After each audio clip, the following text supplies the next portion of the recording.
आज मुझसे इतनी बड़ी गलती हो जाएगी मैंने कभी सोचा भी नहीं था। तो सुबह सुबह सबसे पहले दुकान न जाकर के मैं आ जाता हूँ इन कस्टमर के घर, और ये कस्टमर अपना ये किराए का घर छोड़ करके जा रहे हैं क्योंकि इन्होंने कहीं पर अपना एक नया खुद का घर बनवा लिया है। तो आज ये उसी घर में सब कुछ शिफ्ट कर रहे हैं। तो मैं भी आ जाता हूँ यहाँ पर, जितना भी इनका इलेक्ट्रॉनिक का सामान था सब कुछ खोलने के लिए। तो यहाँ पर इनका मैं पंखा खोलने लग जाता हूँ। एक पंखा खोल लेने के बाद मैं इनके दूसरे पंखे को भी खोलने लग जाता हूँ। दूसरा पंखा खोल लेने के बाद ऐसे यहाँ पर इनके जितने भी इलेक्ट्रॉनिक के सामान थे सब कुछ को खोल लेने के बाद मैं आ जाता हूँ इनके नए घर पर। और यहाँ पर आते ही फटाक से मैं इनका पंखा बांधने लग जाता हूँ क्योंकि आज ही इनके घर का गृह प्रवेश भी है। दोनों पंखा बांध लेने के बाद मैं इनका पंखे को लगाने लग जाता हूँ। और यहाँ पर जितने भी काम थे सब कुछ कर लेने के बाद यहाँ से अपने काम के पूरे 500 रुपए लेकर के मैं आ जाता हूँ दुकान पर। सीधा दुकान से फैन ब्लेड लेने के बाद मैं आ जाता हूँ सीधा कस्टमर के घर। यहाँ पर इनके कूलर का फैन ब्लेड पूरी तरीके से टूट चुका था, पूरा चूर चूर हो चुका था।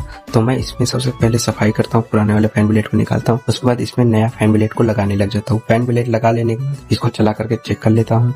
उसके बाद इनके सीलिंग फैन का रॉड चेंज करना था, काफी ज्यादा पुराना हो गया था। तो इनके सीलिंग फैन को मैं नीचे उतार लेता हूँ और फिर पुराने वाले सीलिंग फैन रॉड को निकाल करके इसमें नया सीलिंग फैन रॉड लगा देता हूँ और वापस से इस पंखे को टांग देता हूँ। फिर यहाँ से अपने काम के पूरे 450 रुपए लेने के बाद मैं आ जाता हूँ दूसरे कस्टमर के घर पर। और इन कस्टमर के किचन में गैस पाइप के लिए छेद करना था, तो मैं इसमें छेद करने लग जाता हूँ। लेकिन मुझसे एक बड़ी गलती हो जाती है। यहाँ पर जहाँ पर मैं छेद कर रहा था वहाँ पर आ जाती है सरिया, जिसके कारण छेद आर पार नहीं हो पाता। तो मैं कस्टमर से बोलता हूँ आपको इसके बगल में एक और छेद कराना पड़ेगा क्योंकि ये छेद नहीं हो सकता। मजबूरी में कस्टमर को भी हाँ बोलना पड़ता है। फिर मैं यहाँ पर एक नया छेद को कर देता हूँ और ये दूसरा छेद बिल्कुल अच्छी तरीके से आर पार हो जाता है। फिर यहाँ से अपने काम के 100 रुपए लेने के बाद मैं आ जाता हूँ सीधा दुकान पर। शाम को मेरे पास एक पंखा आता है बनने के लिए और इसमें कस्टमर बताते हैं इसमें सिर्फ तार टूटा हुआ, आपको तार जोड़ना है। तो मैं इस कस्टमर की बातों पर विश्वास न करके पूरे पंखे को खोल करके देखता हूँ तो तार तो कहीं नहीं टूटा हुआ, लेकिन इसकी बेंडिंग जरूर जली थी। तो कस्टमर बोलते हैं इसका मोटर खोल करके देखिए, उसमें से कहीं तार टूटा हुआ, वहाँ से चिंगारी निकलती। तो मैं कस्टमर से बोला ये काम मैं नहीं करता, आपको जहाँ पड़े वहाँ करवा लीजिए, इसमें सीधा बेंडिंग होगा, इसका बेंडिंग जला हुआ है। तो मैं कस्टमर को पंखा बांध करके वापस कर देता हूँ। उसके बाद शाम को दुकान बढ़ा करके चला जाता हूँ घर।